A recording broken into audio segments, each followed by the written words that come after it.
YouTube ने monetise को लेकर 2027 के लिए एक बड़ा बदलाव अनाउंस कर दिया है और नए क्रिएटर्स के लिए अब टारगेट पहले से काफ़ी बड़ा होने वाला है।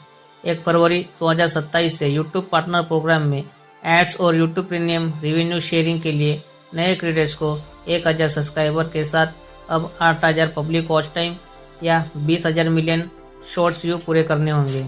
यानी अभी जो क्रिएटर्स 4000 वॉच टाइम और 10,000 शॉर्ट्स व्यू वाले टारगेट को जानते थे, उनके लिए अब आने वाला समय रिक्वायरमेंट डबल होने वाली है। लेकिन यहाँ एक बहुत ज़रूरी बात है, ये नया थ्रेशोल्ड हर क्रिएटर पर लागू नहीं होगा। अगर आपका चैनल पहले से ही यूट्यूब पार्टनर प्रोग्राम यानी YPP यानी मोनेटाइज है, तो सिर्फ इन नए थ्रेशोल्ड की वजह से आपकी एग्जैक्टिंग मोनेटाइजेशन बंद नहीं होगी।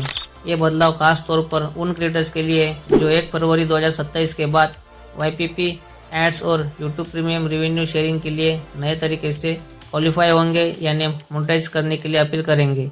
अब पहले लॉन्ग वीडियोस की बात करते हैं। अभी तक एड्स रेवेन्यू शेयरिंग के लिए 1000 सब्सक्राइबर और पिछले 12 महीनों में 4000 वॉच टाइम का टारगेट था, लेकिन 1 फरवरी 2027 से नए एप्लीकेशन के लिए यही वॉच टाइम हर रिक्वायरमेंट के लिए बढ़कर 8000 qualify public watch time hours हो जाएगा। मतलब नए क्रिएटर्स को अपने लॉन्ग फॉर्म कंटेंट से ज़्यादा वॉच टाइम जनरेट करना पड़ेगा। और यहाँ एक बात ध्यान रखिए, सिर्फ कोई भी वॉच टाइम इसमें शामिल नहीं किया जाता। YouTube qualify public watch hours की बात करें, इसलिए प्राइवेट वीडियोस, कुछ अनलिस्टेड कंटेंट या ऐसे व्यूज जो एलिजिबिलिटी में काउंट नहीं होते, उन्हें जोड़कर 8000 वॉच पूरा करने की उम्मीद मत रखिए। अब बात करते हैं शॉर्ट्स क्रिएटर की। अभी तक शॉर्ट्स के जरिए एड्स रेवेन्यू शेयरिंग के लिए 1000 सब्सक्राइबर के साथ पिछले 90 दिनों में 10 million valid public shorts views का टारगेट था, लेकिन नए क्रिएटर्स के लिए 1 फरवरी 2027 से ये टारगेट बढ़कर 20 मिलियन शॉर्ट व्यू हो गया। यानी शॉर्ट्स क्रिएटर के लिए अभी टारगेट सीधे डबल हो रहा है। अब सोचिए, अगर किसी क्रिएटर की एक शॉर्ट पर 1 लाख व्यूज आते तो 20 मिलियन तक पहुंचने के लिए उसे बहुत ज़्यादा सक्सेसफुल शॉर्ट्स की ज़रूरत पड़ सकती है। इसलिए अगर आप शॉर्ट पर डिपेंड करके मोनेटाइज हासिल करना चाहते हैं, तो अब आपको कंसिस्टेंसी के साथ साथ कंटेंट क्वालिटी और ऑडियंस प्रोटेक्शंस पर भी ज़्यादा ध्यान देना पड़ेगा। लेकिन यहाँ एक इम्पोर्टेंट सवाल आता है, क्या 500 सब्सक्राइबर वाले क्रिएटर्स के लिए भी 8000 और 20 मिलियन वाला रूल रहेगा? इसका जवाब समझना ज़रूरी है। यूट्यूब के एक्सप्लेन पार्टनर प्रोग्राम में एलिजिबल क्रिएटर्स कम थ्रेशोल्ड पर कुछ मोनेटाइजेशन फ्यूचर्स के लिए YPP में प्रवेश कर सकते हैं, लेकिन ये लेवल और एड्स तथा यूट्यूब प्रीमियम रेवेन्यू शेयरिंग वाला हायर लेवल एक चीज़ नहीं है। इसलिए सिर्फ 500 सब्सक्राइबर होने का मतलब यह नहीं है कि आपको नॉर्मल वीडियोस एड्स और शॉर्ट एड्स की पूरी रेवेन्यू शेयरिंग मिल जाएगी।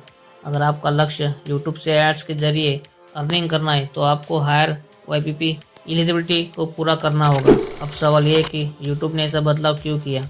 इसका बड़ा कारण ये है कि यूट्यूब अपने पार्टनर प्रोग्राम में ऐसे क्रिएटर्स को ज़्यादा महत्व देना चाहता है जो वास्तव में ऑडियंस के लिए वैल्यूबल और ओरिजिनल कंटेंट बना रहे हैं। आज यूट्यूब पर बहुत ज़्यादा कंटेंट अपलोड होते हैं। AI की वजह से कंटेंट बनाना पहले से आसान हो गया है, लेकिन सिर्फ बड़ी संख्या में वीडियोस अपलोड करने से ऑडियंस नहीं बनती। इसलिए आने वाले समय में क्रिएटर्स के लिए सिर्फ क्वालिटी नहीं बल्कि क्वांटिटी, क्वालिटी और ओरिजिनलिटी ज़्यादा इम्पोर्टेंट होने वाली है।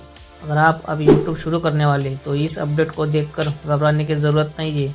आपके पास अभी भी समय है। लेकिन अगर आपका लक्ष्य 2027 में YPP के एड्स रेवेन्यू शेयरिंग वाले लेवल तक पहुंचना है, तो अभी से अपनी स्ट्रेटजी बनाना बेहतर रहेगा। लॉन्ग वीडियोस बनाते तो वॉच टाइम पर फोकस कीजिए, शॉर्ट बनाते तो सिर्फ रैंडम वीडियोस अपलोड करने के बजाय ऐसे टॉपिक्स चुनिए जिन्हें लोग वास्तव में देखना और शेयर करना चाहते हैं। और सबसे ज़रूरी बात, ओरिजिनल कंटेंट बनाइए, क्योंकि ज़्यादा व्यूज़ के लिए दूसरे क्रिएटर्स का कंटेंट कॉपी करना लॉन्ग टर्म में आपका चैनल के लिए नुकसानदायक हो सकता है।